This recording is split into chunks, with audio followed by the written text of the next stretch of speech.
10 buwan na ang nakakalipas matapos ang insidente ng pananakit ni John Amores sa isang NCAA game, inamin ni Amores na hindi na malilimutan ng mga tao ang kanyang nakaraan.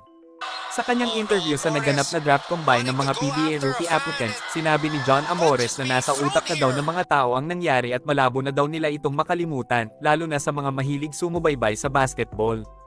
Alam naman daw niya sa sarili niya na nagkamali siya at kailangan lang daw niya itama iyon. Lalo na at papasukin na niya ang magulong mundo ng PBA.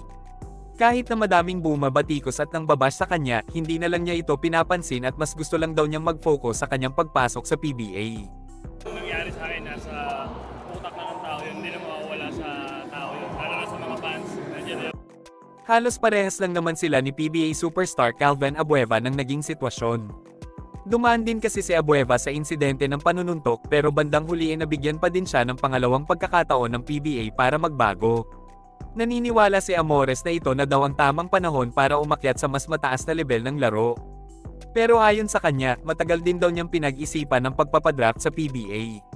Wala naman daw talaga siyang balak magpadraft dahil yun ang advice sa kanya ng mga taong nakapaligid sa kanya.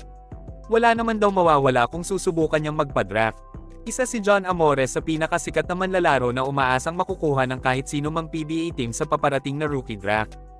Bagamat hindi niya natapos ang kanyang collegiate career sa JRU dahil sa pagkaka-kick out sa eskwelahan na iyon. May mga tao pa ding nagtitiwala sa kanya, kaya naman nagpatuloy pa din ang kanyang paglalaro ng basketball. Matapos nga ang ilang buwang suspensyon sa NCAA, nabigyan siya ng kontrata para maglaro sa Zamboanga Valientes sa ASEAN Basketball League. Matapos ang kampanya ni Amores sa ABL, tumalon naman siya sa MPBL at nakapaglaro siya para sa Muntinlupa. Sa ngayon, hindi pa masabi kung anong PBA teams ang nagkaka-interes sa kanyang serbisyo.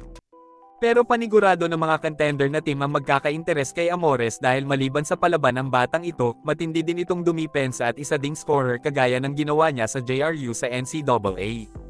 May posibilidad din na makuha pa siya ng mga powerhouse team kagaya ng SMB, Ginebra, Magnolia at TNT sakaling hindi siya makuha sa first round, dahil ang apat na team na ito ay sa second round pa makakapili ng rookies, at posibleng isa si John Amores sa mapili ng isa sa mga powerhouse team na ito. Panigurado na malaki ang magiging impact niya sa PBA kapag nagkataon na nabigyan siya ng kontrata ng kahit anong koponan sa liga.